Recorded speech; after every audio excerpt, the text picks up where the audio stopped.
প্ৰিয় বন্ধু-বান্ধৱীসকল, আপোনাক কোনোবাই দুখ দিছে বা আপুনি কাৰোবাৰ পৰা অৱহেলিত হৈছে নেকি? তেন্তে চিন্তাৰ কোনো কাৰণ নাই। মই আজি ভগৱান শ্ৰীকৃষ্ণৰ কেইটামান অমৃত বাণী আপোনালোকৰ বাবে লৈ আনিছোঁ।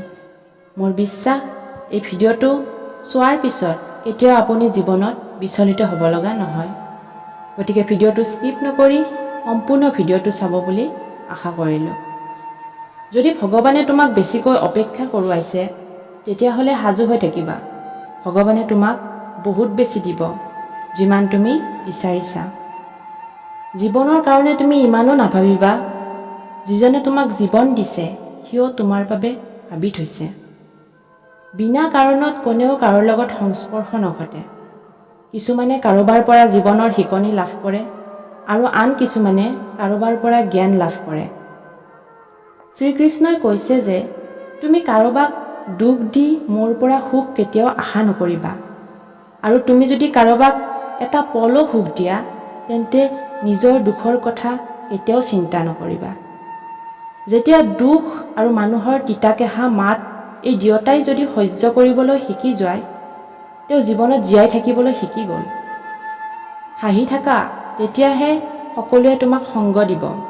অন্যথা চকুৰ পানীখিনিও চকুত থাকিবলৈ ঠাই নাথাকে। জীৱনত যি হয় নিশ্চয় তাৰো কিবা এটা কাৰণ থাকে। নহ'লে তোমাক কিবা এটা বনাই থৈ যায়, নহ'লে কিবা এটা শিকাই থৈ যায়। যেতিয়া কোনোবাই বেয়াকৈ হৃদয়ত আঘাত দিয়ে, তেতিয়া আমি মনে মনে থকাই ভাল। কিয়নো যিবিলাকক আমি আমাৰ আঘাতৰ বাবে প্ৰত্যুত্তৰ নিদিওঁ, সেইবিলাকক সদায় সময়ে প্ৰত্যুত্তৰ দিয়ে। অন্ধ, কলা, বোবা হৈ নিজৰ জীৱনৰ লক্ষ্যৰ ওপৰত গুৰুত্ব দিয়া। কিয়নো ইয়াত এনেকুৱা মানুহ আছে যিবিলাকে না নিজে কৰে না বেলেগক কৰিব দিয়ে। নিজেতো নকৰেই, সিহঁতে বেলেগৰ মনোবল কমাই দিয়ে। মানুহে অলপ কথাতে এৰি দিয়ে, কিন্তু ভগৱানে অলপ প্ৰাৰ্থনা কৰিলেই সকলোকে সাৱটি লয়। কৰ্মক ভয় কৰা, ভগৱানক নহয়। ভগৱানেতো তোমাক ক্ষমা কৰি দিবই, কিন্তু কৰ্মই নকৰে। তুমি যি কৰ্ম কৰা তাৰ ফল তুমি পাবাই। যেনেকৈ এটা সৰু পোৱালীয়ে হাজাৰ গাই গৰুৰ মাজতো নিজৰ মাকক বিচাৰি লয়, ঠিক তেনেকৈ কৰ্মও নিজৰ কৰ্তাক এদিন হ'লেও বিচাৰি ল'বই। জীৱনত যিমানেই শান্তভাৱে থাকিবা, সিমানেই তুমি শক্তিশালী হৈ পৰিবা। কাৰণ লোহা যিমানেই ঠাণ্ডা হ'ব, সিমানেই ই মজবুত হৈ পৰিব। দুখীয়া মানুহক কোনেও পাত্তা নিদিয়ে। যেতিয়া তুমি জীৱন সংগ্ৰাম কৰিবা, তোমাক দেখি সকলোৱে হাঁহিব। যেতিয়া তুমি জীৱনত সফল হ'বা, তেতিয়া তোমাক দেখি সকলোৱে জ্বলিব। জীৱন হৈছে সেইখন বহী, যিখনৰ বহীত আমি লিখি থোৱা ভুলবোৰ পুনৰ শুধৰাব নোৱাৰোঁ। সেইকাৰণে এতিয়াৰ পৰাই ভালকৈ লিখা, যাতে পুনৰ আকৌ শুধৰাবলগীয়া নহয়। যাৰ জীৱনত লক্ষ্য, উদ্দেশ্য, নিয়মানুৱৰ্তিতা একোৱেই নাথাকে, সিহঁতক জীৱন জীয়াই থকা নুবুজায়, জীৱন কটোৱাহে বুজায়। কেতিয়াবা কেতিয়াবা তুমি একো নকৰাকৈয়ে বেলেগৰ দৃষ্টিত বেয়া হৈ যোৱা, কাৰণ সিহঁতে যেনেকৈ ভাবে সেইমতে তুমি নকৰা।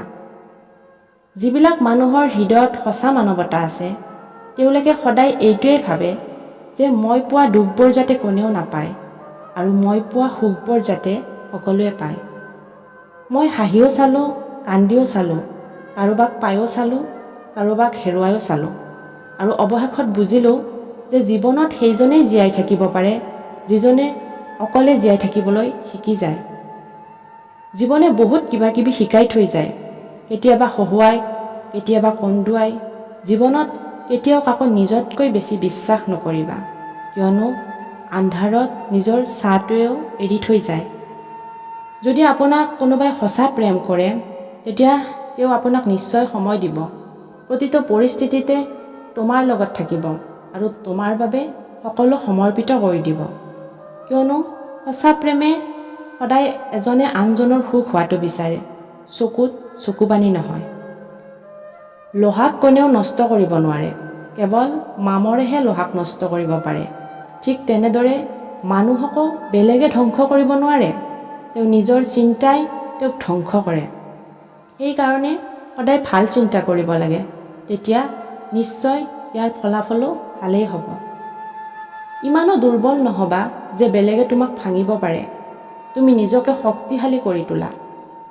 যিবিলাকে তোমাক ভাঙিব খোজে তাৰ আগতে সিহঁতেই যাতে নিজে ভাঙি যায়। দুখে আপোনাক শক্তিশালী বনায়, দুখে আপোনাক সাহসী বনায় আৰু অভিজ্ঞতাই আপোনাক শিক্ষা দিয়ে। যিদিনা আমি বুজিব পাৰিম যে আমাৰ সন্মুখত থকাজনৰ ভুল নাছিল, কেৱল তেওঁৰ চিন্তাধাৰাহে বেলেগ আছিল, সেইদিনাৰ পৰাই আমাৰ সকলো দুখ আঁতৰি যাব। জীৱনৰ কথা ভাবি কিয় কান্দিব লাগে? যি লিখা আছে সেইটোৱেই হ'ব। এটা ৰাস্তা বন্ধ কৰাৰ আগতে ভগৱানে 10টা ৰাস্তা খুলি থৈ দিয়ে। শৰৎকালৰ গছৰ সকলো পাত সৰি যোৱাৰ পাছতো চৰাই সিহঁতৰ বাহটো এৰি নিদিয়ে, কাৰণ সিহঁতে জানে যে এটা সময়ত আকৌ বৰষুণ আহিব আৰু নতুন গছৰ কুঁহিপাত ওলাব। কিবা পোৱাৰ আশাত গঢ়া সম্পৰ্ক কিছুদিনৰ কাৰণেহে বৰ্তি থাকে, কিন্তু হৃদয়ৰ পৰা গঢ়া সম্পৰ্ক সদায় চিৰযুগমীয়া হৈ থাকে। বেলেগে তোমাক সন্মান কৰক নকৰক, তুমি সদায় ভাল কাম কৰি যোৱা, কিয়নো সূৰ্য উদয় তেতিয়াই হয় যেতিয়া লাখ লাখ মানুহ নিদ্ৰাত মাতাল হৈ থাকে। পৃথিৱীত কোনো কামেই কঠিন নহয়, মাত্ৰ মনৰ পৰা সেই কামটো কৰিবলৈ ইচ্ছা থাকিব লাগে। সদায় ভালপোৱা কামটোৰ ওপৰত পৰিশ্ৰম কৰি যোৱা আৰু সেই পৰমেশ্বৰৰ ওপৰত বিশ্বাস ৰখাটোৱে হৈছে সফলতাৰ প্ৰধান সূত্ৰ। জীৱনত সকলোতকৈ ডাঙৰ ভুলটো হৈছে যিবিলাকৰ পৰা তুমি একো শিকিব নোৱাৰা। যিজন ব্যক্তিয়ে যিকোনো পৰিস্থিতিত নিজৰ মনটোক নিয়ন্ত্ৰণ কৰিব পাৰে, তেওঁ জীৱনত যিকোনো কাম কৰিব পাৰে। কিবা এটা ভাল কাম কৰিলে মানুহে চুপচাপ হৈ থাকে, কিন্তু যেতিয়া কিবা এটা বেয়া কাম কৰিবা তেতিয়া বোবাজনৰো মাত ওলাব। শ্ৰীকৃষ্ণই কৈছে যে তোমাৰ পাৰ হৈ যোৱা সময়বোৰ ঠিক কৰিব নোৱাৰা, কিন্তু তুমি বৰ্তমান যি কৰা সেইটো যদি ভালকৈ কৰা তেন্তে নিশ্চয় তোমাৰ আহিবলগীয়া সময়বোৰ আলোকিত কৰি তুলিব। মিছা কথাত যিবিলাকে তোমাক বাহ দিব, মনত ৰাখিবা সেইবিলাক মানুহেই তোমাক ধ্বংসৰ পথলৈ ঠেলি দিব। ভগৱানে যেনেকৈ ৰাতি গছৰ ডালত শুই থকা চৰাইক কেতিয়াও মাটিত পৰিব নিদিয়ে, তেতিয়াহ'লে ভাবি চোৱা তোমাক কিয় অকলশৰে আৰু অসহায়ভাৱে এৰি দিব পাৰে। আজিকালি সময়ত আপোন বুলি কোনো নাথাকে। তোমাৰ লগত তেওঁ তেতিয়ালৈকে থাকিব যেতিয়ালৈকে তেওঁৰ নিজৰ স্বাৰ্থ জড়িত হৈ থাকিব। যদি কোনোবাই অকলশৰে থাকে তাৰ অৰ্থ এইটো নহয় যে তেওঁ কাকো ভাল নাপায়। তেওঁ এইকাৰণে অকলশৰে থাকে যে তেওঁ এই দুনিয়াখনৰ কথা ভালদৰেই বুজি পালে। এবাৰ এখন ৰাজ্যৰ ৰজা আৰু তাৰ মন্ত্ৰীয়ে তৰোৱাল চাফা কৰি থকা সময়ত হঠাতে ৰজাজনৰ হাতৰ পৰা তৰোৱালখন ভৰিত পৰিল আৰু ভৰিৰ আঙুলি এটা কাটিলে। তেতিয়া ৰজাজনৰ কটা আঙুলিটো বহুত বিষালে আৰু বিষত থাকিব পৰা নাছিল। তেতিয়া মন্ত্ৰীজনে ক'লে, চিন্তা নকৰিব মহাৰাজ, যি হয় ভালৰ বাবেই হয়। তেতিয়া ৰজাজনে মন্ত্ৰীজনৰ কথা শুনি খং উঠিল আৰু ক'লে, মোৰ আঙুলিটো কাটিলে আৰু তুমি কৈছা ভাল হৈছে, ইয়াত কি ভাল হৈছে? তথাপিও মন্ত্ৰীজনে ৰজাজনক বহুত বুজাবলৈ চেষ্টা কৰিলে, কিন্তু ৰজাজনে মন্ত্ৰীজনৰ কথা তিল মাত্ৰাও নেমানিলে আৰু মন্ত্ৰীক কাৰাগাৰত ভৰাই থবলৈ আদেশ দিলে। তেতিয়াও মন্ত্ৰীজনে দুখ কৰা নাছিল। তেওঁ কৈছিল যে যি হয় ভালৰ কাৰণে হয়, আৰু তেওঁ নিজেই সুখী মনেৰে ৰাজকাৰেঙৰ কাৰাগাৰত সোমাই গৈছিল। তেতিয়া ৰজাজনে মন্ত্ৰীজনৰ কথা শুনি আচৰিত হ'ল আৰু ভাবিলে যে মোৰ মন্ত্ৰীজন ইমানেই মূৰ্খ, মই তেওঁক তেওঁৰ ভালৰ কাৰণে কাৰাগাৰত ভৰাইছোঁ বুলি তেওঁ কৈছে। তাৰ পিছত এই ঘটনাটো হোৱা 3 মাহমান পাৰ হৈ গ'ল।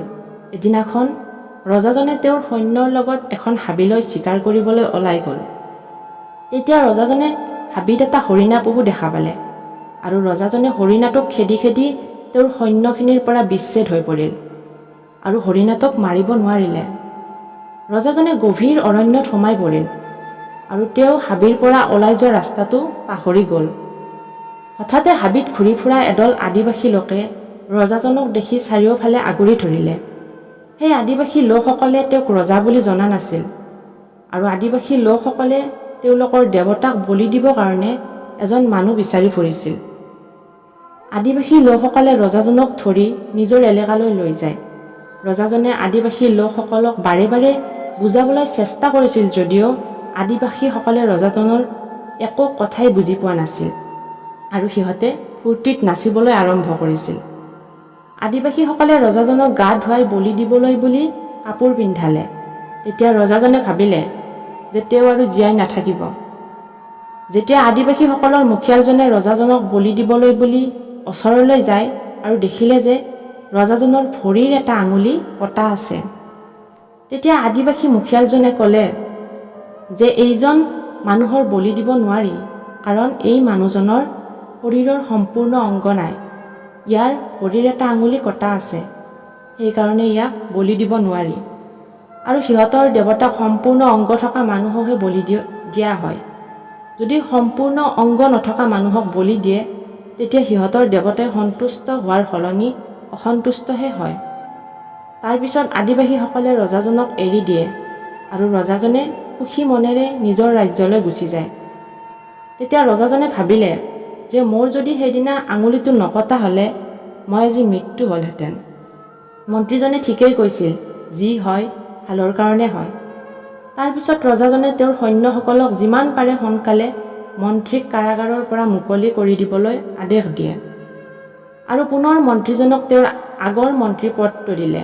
আৰু ৰজাজনে মন্ত্ৰীক সুধিলে, মোৰ সেইদিনা ভৰিৰ আঙুলিটো কটাৰ বাবে মোৰ কাৰণে ভালেই হ'ল, সেইটো মানি ল'লোঁ, কিন্তু আপুনি কাৰাগাৰত থাকি আপোনাৰ কি লাভ হ'ল?